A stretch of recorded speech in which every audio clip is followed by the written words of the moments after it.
À un moment donné, s'il te plaît, sors de ton quotidien. Détache-toi de ce que tu fais d'habitude. Et à ce moment-là, concentre-toi en ma faveur. Rien que pour moi.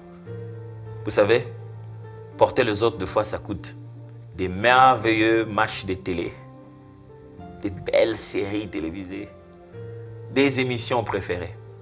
Parce que juste pendant qu'on était à la télé en train d'y penser, c'est revenu. Prie pour Marthe, prie pour Joseph, prie pour Marie. Souviens-toi de lui, il avait dit ça. Ça te demande de quitter la télé, d'éteindre la télé, de sortir de la conversation que tout le monde avait. J'arrive, je reviens bientôt. Attendez-moi, je reviens, montez à la chambre. Même pour 5 minutes, Seigneur. La pensée de Matthieu m'est revenue à cœur. Et vous savez, on est là, prière inspirée.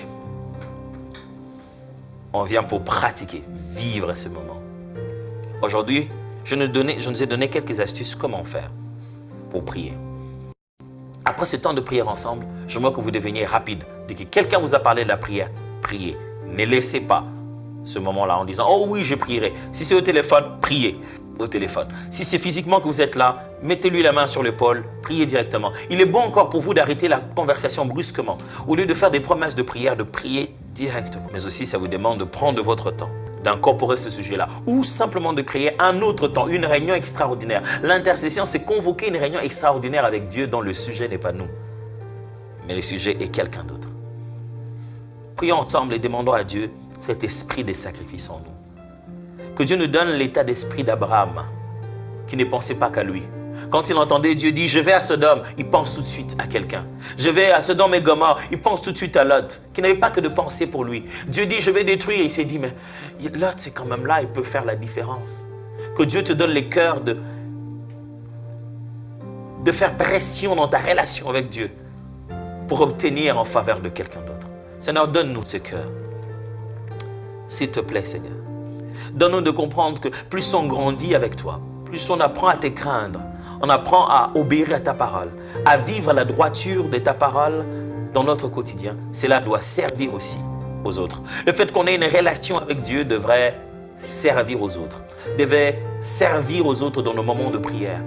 Aide-nous à comprendre que, Seigneur, que lorsqu'on élève une main pure devant ta face, la force de cette relation devrait apporter des bénéfices en faveur d'autres personnes. Qu'on ne connaît ni d'Adam ni d'Ève. Peut-être qu'ils nous ont donné un sujet ou peut-être qu'ils ne nous ont même pas donné les sujets, qu'on a juste constaté. On a juste regardé nous-mêmes et on se rend compte que ce frère, cette sœur a besoin de prière. Donne-nous un cœur d'Abraham qui porte le fardeau, qui prie en faveur d'une génération, qui prie en faveur de quelqu'un qui est loin. Ça fait combien de temps qu'Abraham ne voyait plus Lot? Il ne sait même pas dans quel état Lot est. Mais quand il a entendu que le malheur est sur le point de s'abattre dans la direction où Lot est parti, il continue à croire qu'il y a du bon et il prie. Seigneur, donne le cœur qui continue à croire qu'il y a du bon dans les gens. Donne le cœur qui continue à croire qu'on peut rester dans la présence de Dieu, pleurer en faveur de la personne la plus mauvaise.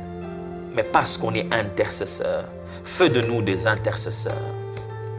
Fais de nous des intercesseurs, des hommes et des femmes qui prient en faveur des autres. Fais de nous des intercesseurs comme Abraham, qui prient pour des gens qui habitent Sodome et Gomorrhe, réputés être un lieu de tellement d'impureté, d'impudicité, mais continue à croire qu'il y a du bon là-bas, qu'il y a du bon là-bas. Seigneur, combien de fois on n'apprend pas que tel frère a commis tel péché, que telle sœur est tombée dans telle erreur, que telle église est pervertie de telle manière. Au bout d'un moment, les chrétiens prennent même plaisir, malheureusement, à savoir que les autres ont perdu le nord et qui sont plus en train de suivre Dieu dans la droiture. On dirait que cette perdition des autres donne un sentiment de justice en eux qui se permet de se dire « Ah, nous, on est dans le bon ». Et à force de pointer l'erreur des autres, on ressent un peu une forme de justice intérieure. Garde-nous de cela, Seigneur. Apprends-nous à prier comme Samuel, qui réclame, qui continue à prier pour Saül, même quand Dieu l'a rejeté au ciel. Il a fallu à Dieu de venir parler à Samuel et lui dire « Écoute, arrête ça, je l'ai déjà rejeté, mais tant qu'il est vivant, je peux prier ta faveur de ta grâce.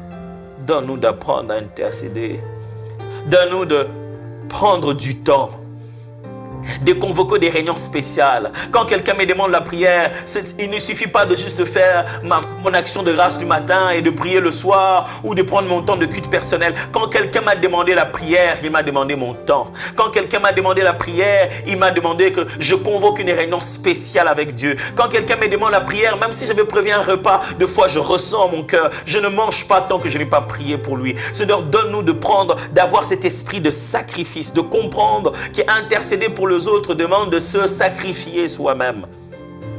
Seigneur nous demande de mettre de côté certains moments, de mettre de côté certains repas, de mettre de côté certains plaisirs. Quand il faut prier pour quelqu'un, des fois il faut arrêter son programme préféré. Des fois il faut annuler un programme. Des fois il faut simplement se divertir.